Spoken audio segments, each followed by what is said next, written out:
বাসনবাজার চাকরি থেকে দেশের মন্ত্রী স্মৃতি ইরানির অনুপ্রেরণার গল্প। বলিউডে নায়িকা হওয়ার স্বপ্ন ছিল এক তরুণীর, কিন্তু এয়ার হোস্টেস ইন্টারভিউতে ফিরিয়ে দেওয়া হয় এই বলে যে তার ব্যক্তিত্ব নেই। সংসার চালাতে বাধ্য হয়ে কাজ নিলেন রেস্টুরেন্টে, যেখানে মাসে বেতন ছিল মাত্র ১,৮০০ রুপি। অথচ সেই তরুণী পরে হয়ে উঠলেন ভারতের টেলিভিশনের সর্বোচ্চ পারিশ্রমিক পাওয়া তারকা এবং দেশের কেন্দ্রীয় মন্ত্রী। এ এক বিস্ময়কর পথ চলা স্মৃতি ইরানির। ১৯৭৬ সালে দিল্লিতে জন্ম তার। পরিবার ছিল চরম দারিদ্র্যের মধ্যে। বাবা বই বিক্রি করতেন, মা মশলা বিক্রি করতেন বাড়ি বাড়ি। কলেজ ছাড়তে হয় অর্থাভাবে। সংসারের খরচ চালাতে কখনো ক্লিনারের কাজ, কখনো ছোটখাটো পার্ট টাইম সবই করেছেন স্মৃতি।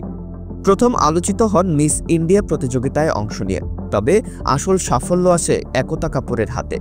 তার জনপ্রিয় সিরিয়াল কিউকি সাজভি কবি বহুতিতে তুলসী বিরানি চরিত্রে অভিনয় করে রাতারাতি ঘরে ঘরে পরিচিতি পান স্মৃতি।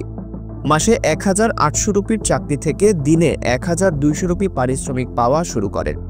ধীরে ধীরে হয়ে ওঠেন ভারতের টেলিভিশনের সর্বোচ্চ পারিশ্রমিক পাওয়া অভিনেত্রী। পরে অভিনয় থেকে রাজনীতিতেও সাফল্যের মুখ দেখেন তিনি। বিজেপির হয়ে নির্বাচনে লড়ে কেন্দ্রীয় মন্ত্রিসভার গুরুত্বপূর্ণ দায়িত্ব পালন করেছেন স্মৃতি ইরানি। নিজের জীবনের সংগ্রামের কথা বলতে গিয়ে স্মৃতি বলেন, অনেকে আমাকে ফিরিয়ে দিয়েছে গায়ে রং কিংবা শরীরের জন্য, বলেছে আমি ভালো নই, কিন্তু আমি জানতাম আমার ভেতরে অন্যরকম শক্তি আছে।